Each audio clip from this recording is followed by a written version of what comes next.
What's up, guys? Welcome back. This is Hayden Schaap. On my channel, I'm talking about everything related to personal development from a principle-centered or truth-centered standpoint, persuasion and influence, both individual and to an audience from the perspective of truth-centered living as well, and then personal and leadership development, so character leadership development from a truth-centered perspective. And that was a jumble of some thoughts. I'm just getting back into it after having been gone from out of the country for a few days and then to my brother's wedding. So forgive me if I'm a little jumbled. But on this episode, I'm going to be continuing my study of the 7 Habits of Highly Effective People by Stephen Covey.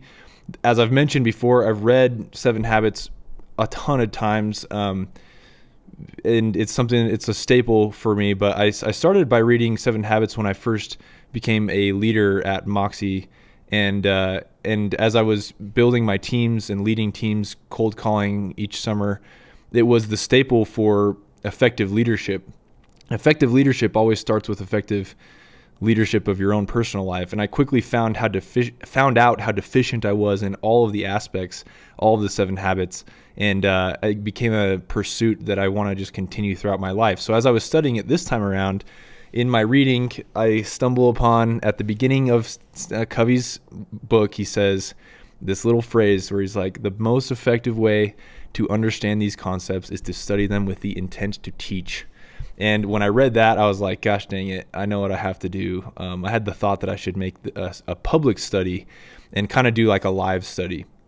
And so this is my version of that, because then it forces me to have to really pay attention to the things that I'm learning, knowing that I'm going to put them out into the ether. So if you like this and are learning stuff along with me, this is for me. I frankly am not super interested in making it so that other people follow, like making it highly polished or anything along those lines, although I don't know how good I would be anyway at that stuff. But this is mainly for me, and I'm hoping that as I benefit from it, others will too, by virtue of the fact that it will either inspire them to do their own study in this way, which it already has. I get DMs all the time from people who are watching it, and I'm hoping that the sales reps that I work with will be able to do their own study of this and then follow along as well and are getting some value. I've already learned about some pretty massively impactful concepts that have hit home for some of the people that are closest to me, because of it. So I'm just grateful for that, but I'm more than anything grateful to just be able to grow as an individual by this and have the private victory, at least, of studying every day, which will hopefully lead, and I know will lead, to the public victories of being able to influence people at a higher level. And if you're wondering where all the persuasion and influence stuff comes, because I say I talk about that, I'm going to be doing starting here very soon, every day I'm going to be doing a video or some learning on teaching on persuasion and influence, and I think that's going to be pretty awesome. So, all right, let's get into this study. Go back to the 7 habits of highly effective people. We're still in habit 2. Just a recap of habit 1, and for me, some things that have dawned on me. So pay attention to this, because it's not exactly just regurgitating the stuff that I've learned, but like some insights as I've fit habit 1 and habit 2 together. So Covey starts out the book by basically this claim that how we see the world affects everything about the way we live in that world. And that there's this idea of like we can live according to different centers, right? So like in basically the lens through which I view the world of the things that are most important to me and how I've been conditioned. And who I am right now as a person is a function of where I've come from, my genetics, my predispositions. It's a function of my circumstances. It's a function of how I've been raised. But more importantly, and this is, I think, the main point of like pre-habit 1 and habit 1, be proactive. Most importantly, who I am right now is a function of how I have responded to my conditions, my conditioning, the behaviors of others, and my own past, my habits, which have developed habits, which have put those habits maybe on autopilot, but I'm still responding to them consciously or unconsciously. So that's kind of the big breakthrough of habit 1, is like, you are the creator of your life. It's just recognizing that you're responsible for that creation. You're responsible for the creation because you're responsible for how you've acted in your circumstances, and you're responsible for where that's gotten you. but also you're responsible for who you can become in the future. You actually have the choice to become someone different, but the only way to choose to become someone different, better, more highly productive, higher producing in your job, a better husband, better father, better anything. The only way to take responsibility for becoming someone different is to say, I'm actually responsible for who I am now. I'm not just a function of all the things that have happened to me. I'm a function of how I chose to act amidst those things that have happened to me. And this big idea of that, like, between stimulus and response, there is the power to choose. There is a space there. And in that space is the power to choose. That's Viktor Frankl's big thing, right? That we have, like, human beings have this unique endowment of self-awareness. They can withdraw themselves from themselves and become self-aware. And then they can, by doing so, make it so that they conjure up a world that doesn't currently exist. Imagination being the second human endowment that's unique to us. And then the third is a moral compass, so conscience. And that conscience being an identifiable, unique, like almost eternal identity that, like, can't be taken away, and a unique mission that each person has. And then how that mission aligns with governing moral principles and laws of that exist outside of who we are and what we do. And that's, like, those are physical laws, thermodynamic laws like gravity, but they're also laws of human interaction, kindness, the dignity of and worth of the human soul, so on and so forth, etc. So for me, one of my biggest breakthroughs as I was studying that is, like, Covey's not just saying that you should become the creator of your life. Covey is saying you already are. It's just a matter of understanding that when you are the creator of your life and you don't understand what's going on, and you relinquish your ability to create the future by being a victim of your past, your circumstances, your habits, your genetics, your predispositions, how other people have treated you, if you relinquish that ability, you then become a creator on autopilot that is only a function of the things around you. It's only a function of the things that you relinquish to, past habits, who you were before, etc. But you're always the creator of your life. So in order to become the creator that can actually live by personal values, live by the things you care about most, take responsibility for the results in your life, in order to do that, you must become self-aware of the paradigms, the lens through which you view the world. You have to be able to develop this ability to imagine something different for your future and then go create it, which is now we're in habit 2 there, right, with the first creation. And then you have to be able to execute on that. And you have to be able to live in that execution based off of moral principles that will lead to actual, real, true happiness.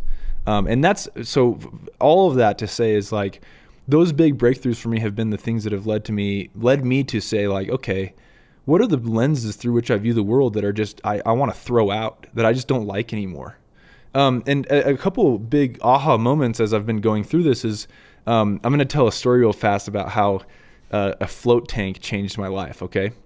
So I've been, for the last year, I've been wanting to go do a float tank. A float tank is you basically lay in 10-inch deep water that has, like, either 1 or 2 tons, sorry, 1 to 2,000 pounds of Epsom salt, and so it makes you float. And then the water is the temperature of your skin, so you actually legit feel like you're, like, just like floating in the ether. And then it's a sensory deprivation tank, so they turn off lights. You can turn off the sound as well, so it's just pitch dark. Can't hear anything, and all you're left with is your thoughts. But what happens is, from the studies that I've done on this, and I've been researching this for a minute, because I've wanted to go start doing my goal setting process in a float tank, because I heard a while ago that the Navy SEALs cut down their time of learning from 6 months to learning new languages, new complex Arabic languages, to 6 weeks, using float tanks, sensory deprivation tanks, and training within them. And I'm not going to give away all my secrets here, because if you work closely with me, I'll tell you what they are. But I've had some similar experiences where I've been able to, like, cut down learning time because of this stuff. So the first time I did a float tank, okay, I didn't want to do my goal setting process in the float tank yet. What I wanted to do was I wanted to go and just become aware of my own thoughts. Because I was working with my jiu-jitsu coach, who's also just kind of like he trains me in the things that I'm doing as if I'm an athlete. One of the things that he said was, he's like, I want you to start becoming aware of the things you say to yourself every morning. And I'm like, he goes, so what do you say to yourself every morning? And I was like, I actually don't quite know.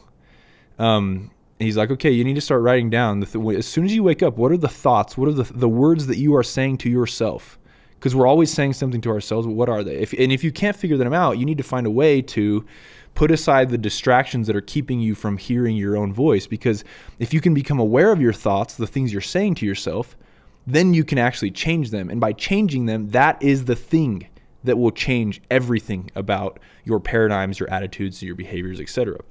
So I'm like a little bit pissed, right? Because I'm not identifying the things that I'm saying to myself, but I realize it's because I'm getting so distracted. So I go to a float tank, and my whole purpose was to just shut out the noise and try to listen to the thoughts that I was saying to myself, try to remove myself. I've done meditation for years. And that's always been the hardest thing for me, is to identify like my own thoughts that are passing through my head, you know, the unconscious paradigms, the unconscious scripts, literally the scripts that I'm saying to myself. So I thought that if I could do this, it would be of great impact in my ability to re-script myself and become the next best version of me. And which is why I've been recommending meditation to everyone, but I hadn't even gotten to this point where I could do that effectively. Embarrassingly for me, that's how I felt, at least. So I go to this float tank, and I'm in this sensory deprivation tank. Everything's turned off, and all of a sudden, the first thing I realize is like, oh, I can hear my breath. Not because in meditation, you track your breath in certain breathing meditations, and you track it in going in through your nose, and you try to track it all the way. Imagine you're tracking it all the way down, and then you track it going out. Try to feel the air cooler going in, warmer coming out. And I was like, man, there's no way you can feel this. This is impossible. For me, it was very difficult to. Although I did try, and there's a couple times where I was like, I think I could track that one, you know. So first thing I notice in the sensory deprivation tank is, you know, I'm floating there. All of my senses are now attuned to just thoughts, my own thoughts, because my brain is no longer worried about, okay, stabilize for gravity in my spine, and, you know, make sure that you tune out all of the noises that are not important to what you're doing right now. Like our minds do a lot that we're not aware of that takes up bandwidth. And so when that bandwidth is just completely like opened and cleansed, you're free to like really truly think. It's crazy. So the first thing I noticed is like, oh shoot, I can actually legit hear and feel my breath coming through my nose all the way down through like my esophagus, and down into, I can feel it going into my lungs. I could like feel details and hear details that I had like never. It was just odd. It was really strange. And yeah, I could feel the temperature difference coming in and out.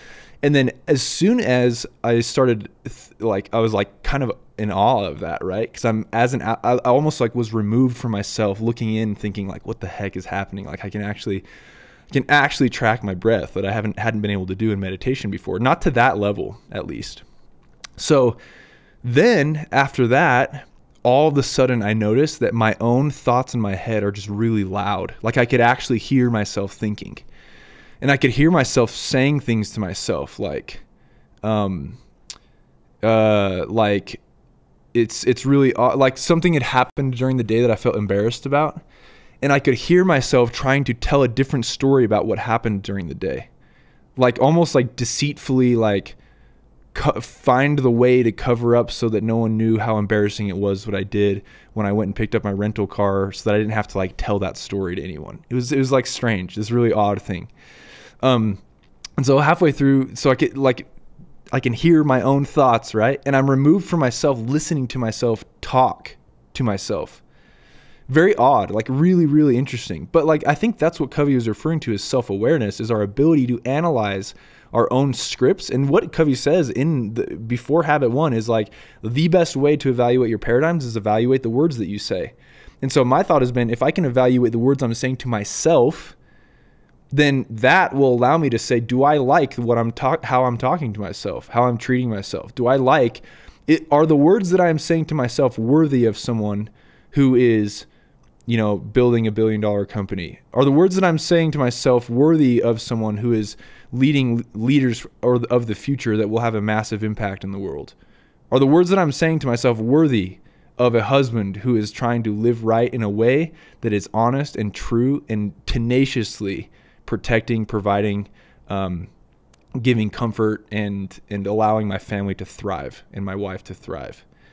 Are those scripts worthy of the person that I know that I am and the person that I want to be? And for the first time in a really long time, I was able to evaluate those from a very raw perspective. But what was really fascinating is like, it didn't feel like this judgmental experience where like, gosh dang it, Hayden, again, why are you talking to yourself like that? It was like, dang, now I actually hear how I'm talking to myself. I need to put myself in situations where I'm not distracted for small periods of time so that I can evaluate the scripts. And then from that evaluation, decide whether they're worthy of me or not. Super fascinating concept. It's continued with me even outside of the float tank when I did that, and I'm doing that frequently now, like very, very frequently. And people will be like, hey, you don't have time for an hour to an hour and a half to float when, however, I'm not even going to tell you how frequently I've been doing it now because, yeah, there's some secrets here that I've tapped into that are like totally like biohacker type secrets that are complete game changer. I'll just say this, bro, whoever's listening to this, if you start doing like what I'm doing in terms of my regimen for float, if a Navy SEAL can learn a language, cut down his learning time from 6 months to 6 weeks, complex Arabic languages, and I've already feel like I've hacked the way to go achieve like massively audacious goals in a principle-centered way. At least I'm on the cusp of it and have some real data to suggest that it's like it works really, really well. This is going to be a total game changer. Everybody just needs to really watch out because it's going to be freaking game changer. So, and some people think I'm just really weird, but it's like we're using some real science to go like achieve some audacious goals and to really impact people in a good way. So anyway, that was my experience with becoming self-aware. And that made me realize, like, once I became self-aware, I was like, I don't like that. I don't like how I'm talking to myself and how I'm convincing myself that it's okay to eat this certain thing. Because literally that's what I was doing. I caught myself trying to convince me that it was okay to go eat a certain thing when I knew that that thing was not worthy of me to eat. I found myself convincing myself it was okay for me to go indulge in like buying things that I just didn't need, that were not worthy of my own, like who I am and my spending habits. Things like that. I've been catching those. It's been like, dude, I love catching this because then I can decide to throw it out. I can decide which scripts I want and which ones I don't. I can decide what are worthy of me and what aren't. So that's a massive, massive breakthrough for me, honestly. And the thing that I'm most grateful for is that, like, one, that technology exists to understand like why these things work, but two, like, how cool is it that we don't have to be what we were in the past in the future? Like, we don't have to be the same person. And like our cells already regenerate once every, I don't even know how long it takes actually for cells to regenerate. In fact, I'm going to look it up right now. It's like, how long for cells in human body to replace themselves. So some say I've heard actually some credible people say 2 years, but this is saying like for the whole body to replace itself takes about 7 years.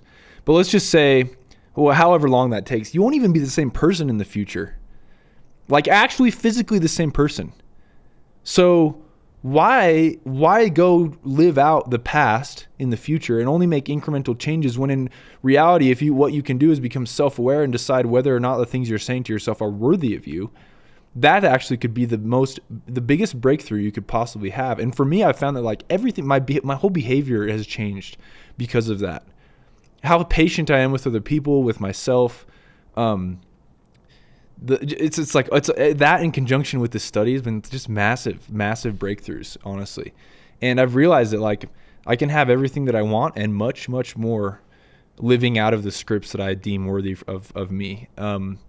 And the increase in output in production has just been, it's been phenomenal. And I'll have more on that later, but I think I'm going so long on this, I'm actually going to finish up here, but like that's my float tank experience. Okay. What does it mean to truly be self-aware? And I think what I've really decided is that like the best thing to do is to get honest with yourself about the best thing that we can do is get honest with ourselves about who we are. so that you can truly decide, living out of who you want to be, like what your goals are for the future. And from there, with that foundation, go actually have meaningful contribution to people's lives around you and have a just phenomenally massive output in production and results. It's like, and in the feeling that you have, like it being fueled to go get those results. Thanks for listening, guys, to this one on my self-awareness experience. I think it was fun, really cool, and I would highly recommend people get to a place where you can become self-aware. One of the things that I've really enjoyed doing too that has been just helpful with this is like scripture study and studying what I deem as and have felt as truth, both biblical for me, the Book of Mormon and other things, and really trying to connect with that type of study so that my thoughts are being consumed with truth so that I can be guided through it. It's very difficult to navigate, I think, the world we live in today without connecting to that on a frequent basis. And that's also helps become self-aware, because you're comparing. As you study truth, you start to realize, like, your conscience basically will start tuning in to say, like, hey, you know what, that thing we do, I don't think it's worthy of like what it's saying here, what it means to actually be truly happy. You know what, the way you treat people, I just don't think it's worthy of who you actually are according to this. And you can feel it, and it's really impactful. So if you guys like this stuff, make sure you share this with somebody that could use it, and follow me on all the platforms that I'm on. So like, it's basically just YouTube, all of the podcasting places, Stitcher, Spotify, Apple, and I'll see you guys on the next episode where we actually dive back into the 7 Habits stuff. Which is I'm excited to. We're gonna finish up habit 2 here pretty soon and get on to habit 3, effective time management. Actually, the effective management of oneself against time, and that's where it gets really fun, because you can actually see how this stuff all starts to work its way into the real world, right? Habit 1 is I'm the creator. Now, what am I going to create? Habit 2 is, okay, if I'm the creator, there is no limits to what I create. So aligning that with truth and actually leading oneself in the blueprint of the creation of your life. Habit 3 is the execution, turning it into actual reality. Thanks for listening, guys, and I will see you on the next one.